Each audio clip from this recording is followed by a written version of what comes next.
hari gini jalan-jalan pakai itinerary, kedengarannya udah kuno ya. Apalagi kalau sudah punya visa di tangan, terus di sana punya banyak teman, punya banyak saudara. Buat apa pakai itinerary? Itu cuman mengikat kita dan bikin kita jadi kaku di perjalanan, juga bikin kita tidak bisa mengubah rencana. Terus itu juga kayaknya sih buat orang-orang yang pencemas, yang terlalu ketakutan, terlalu takut nyasar, terlalu takut kehabisan budget. Ya pokoknya buat orang-orang yang serba ketakutan deh. Apa benar pergi tanpa itinerary lebih menguntungkan daripada dengan itinerary dan perencanaan yang baik?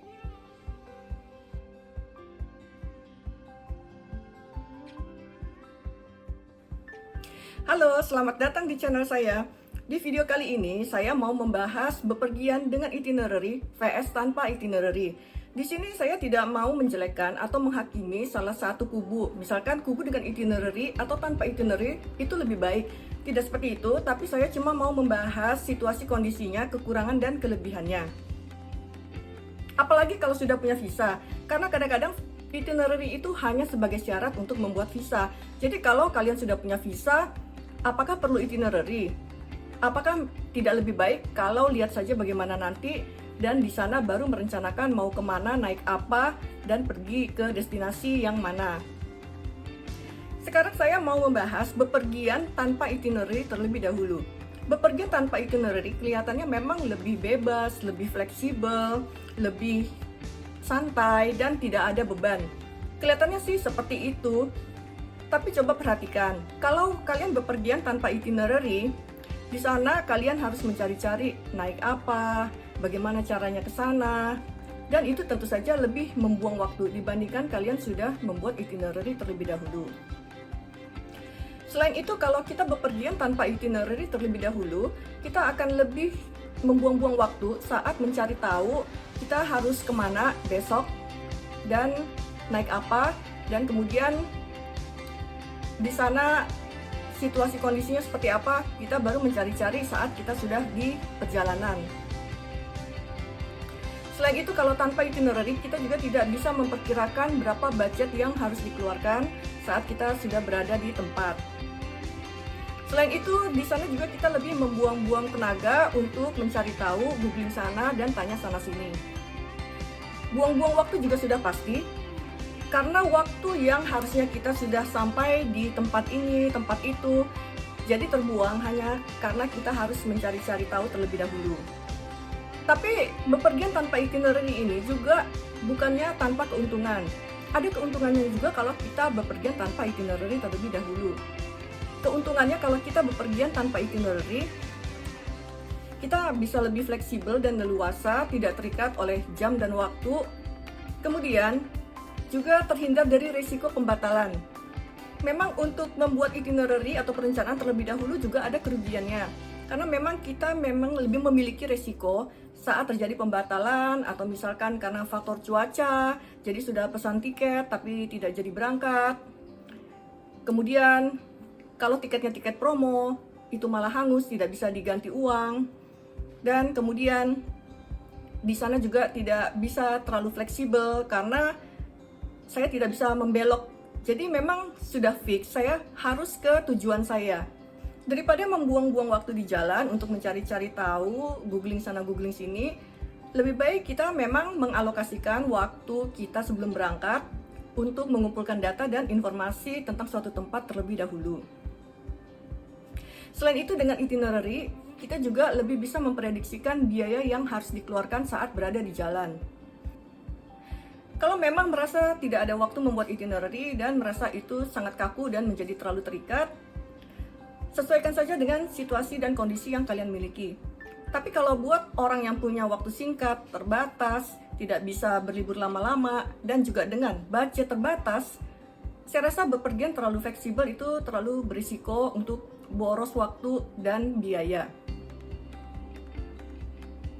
Tapi kalau memang kalian punya banyak waktu, uang juga tidak terlalu menjadi masalah, dan di negara tujuan tersebut kalian punya banyak teman atau saudara yang mungkin bisa menampung kalian selama kalian tidak tahu mau kemana, itu mungkin tidak usah bikin itinerary, cukup membantu kalian untuk bisa lebih fleksibel selama dalam perjalanan.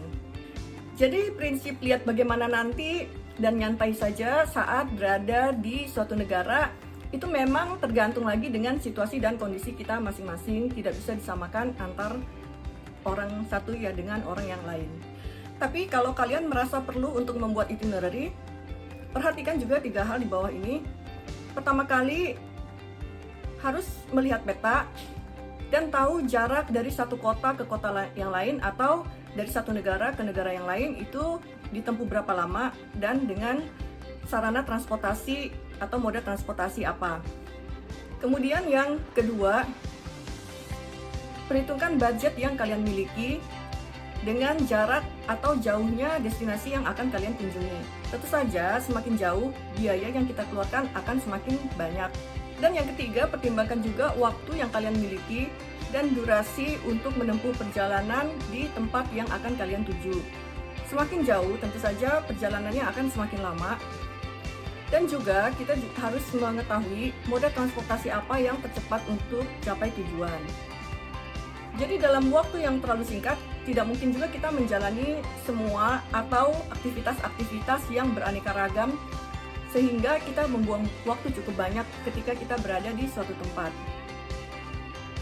Buat daftar terlebih dahulu destinasi yang ada di suatu kota atau negara. Kemudian dari destinasi-destinasi tersebut, pilih yang sesuai dengan minat dan kesukaan kita. Kecuali kalau kalian memang memiliki waktu cukup banyak, kalian bisa ke berbagai tempat dan berbagai destinasi, walaupun mungkin kalian tidak terlalu menyukai tempat tersebut. Demikian informasi saya mengenai bepergian dengan itinerary atau tanpa itinerary.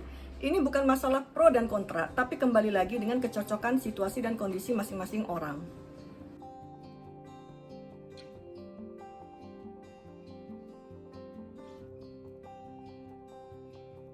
Terima kasih bagi yang sudah menonton, silakan share, like, dan subscribe. Berikut ini ada 2 buku sebagai referensi untuk kalian membuat itinerary sebelum bepergian. Yang pertama adalah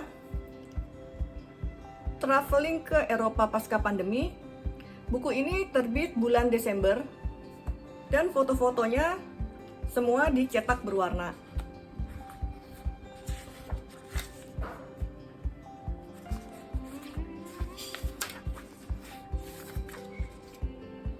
Destinasi yang ada di buku ini, Belgia, Belanda, Prancis, Jerman, Swiss, dan Spanyol. Buku ini bisa kalian beli di Shopee atau Tokopedia dan nomor WhatsApp di bawah ini.